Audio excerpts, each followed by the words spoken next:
Dear Cindy, alam kong biglaan ito at wala akong pasabi. Pero malapit na akong umuwi dyan. Hindi na ako babalik dito sa Japan. Madami ka sigurong tanong, kaya magpapaliwanag na lang ang ate pagdating niya, ha? Huwag ka mataranta, ha? I'm okay. Kaya I'll see you soon. Love, Ate Kim.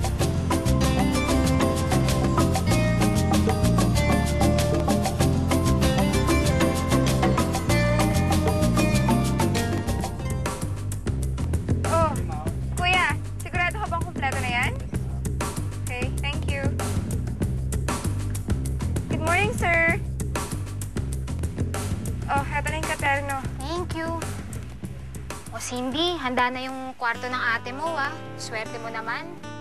Binigyan ka ni Sir Ron ng malaking discount. Talaga? Bait talaga ni Sir Ron. Ang sosyal naman ng ate mo, dito pa sa resort titira. Hindi, kasi pinapagawa yung bahay namin. Kailangan i-renovate. So, para makapagpahinga si ate, dito na lang muna siya. Ah, okay. Sandali lang, ah. Oh, sige. Steven, para saan yan? Nagawa ni Sir Ron para sa party ng ate mo. Talaga? Wow!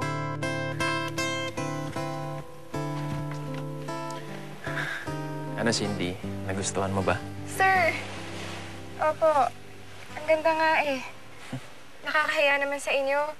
Kayo na nga nagpahanda ng lahat ng to. Tapos... Hindi, wala yun. Alam ko kasi kung gaano kahalaga sa'yo ang pagdating ng ate mo. Opo, mahalaga talaga. Kasi ang tagal na namin hindi nagkikita ni ate eh. Napakasipag ng ate ko na yun. Kaya talaga siya sa Japan. Wala nang mamatay ang magulang namin. Kailangan bayaran yung mga utang na naiwan nila. Kaya excited talaga ako.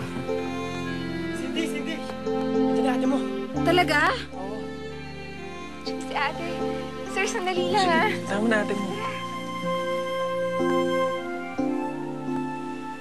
Wow!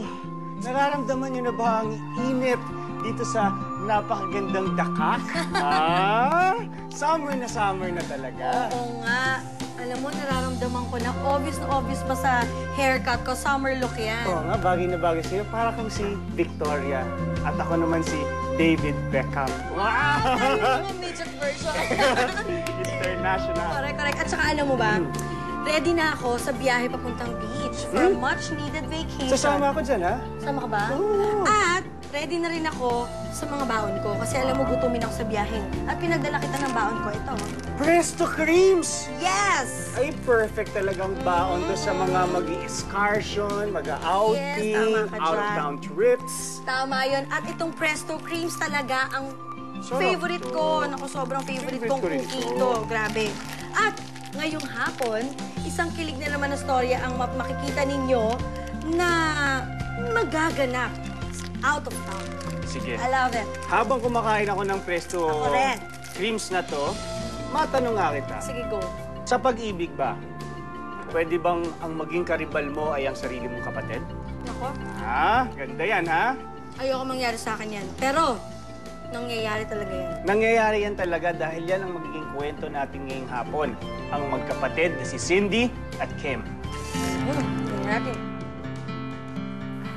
Ate! Ate, na-miss kita! Welcome back!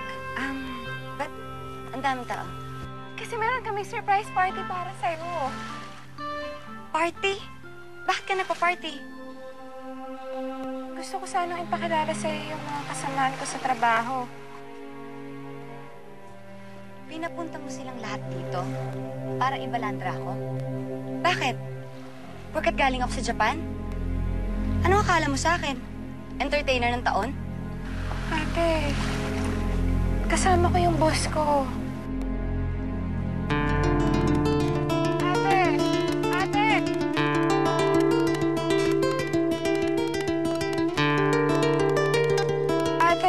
Ate, sandali lang.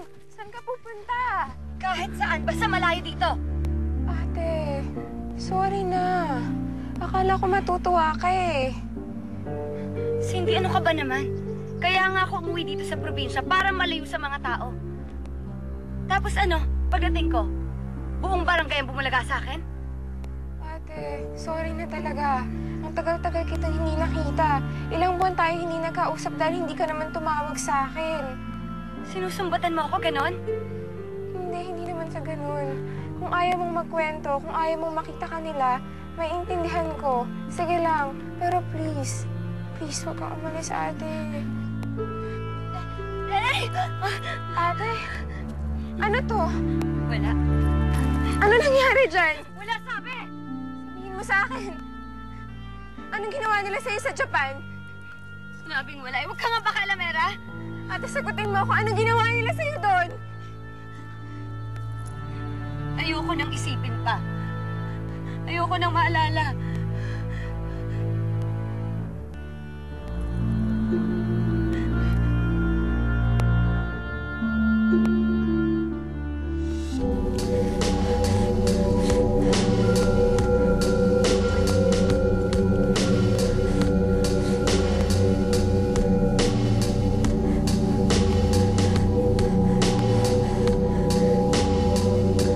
Wag!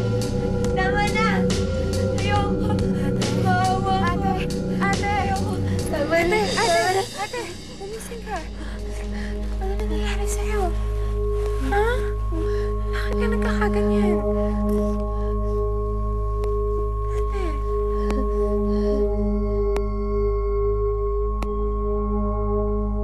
Alam mo, Kiko, iba na talaga si ate. Hindi siya yung kilala kong kapatid.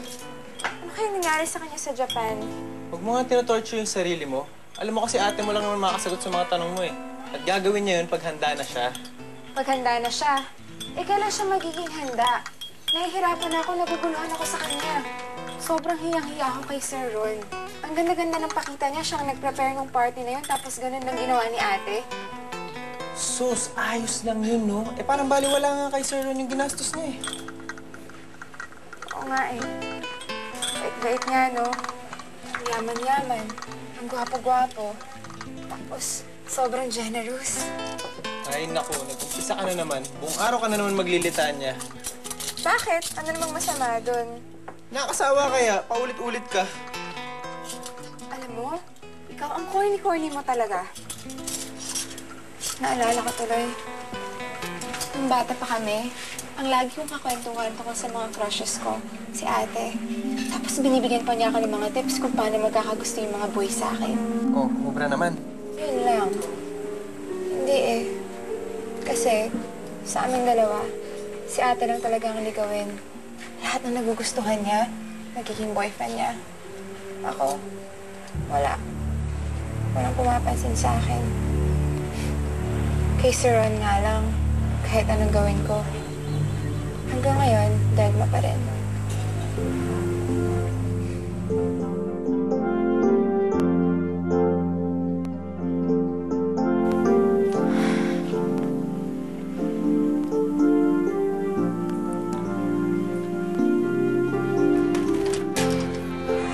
Palitan na lang na lahat ng ilaw para sigurado tayong hindi mapupunde. Siguruhin mo rin malinis na malinis. Okay. Hi. Oh, teka. Saan ka pupunta? Hindi, kasi akala ko wala nang tao dito sa labas eh, kasi late na. Sige. Teka, ikaw yung ano, di ba? Ikaw yung kapatid ni Cindy.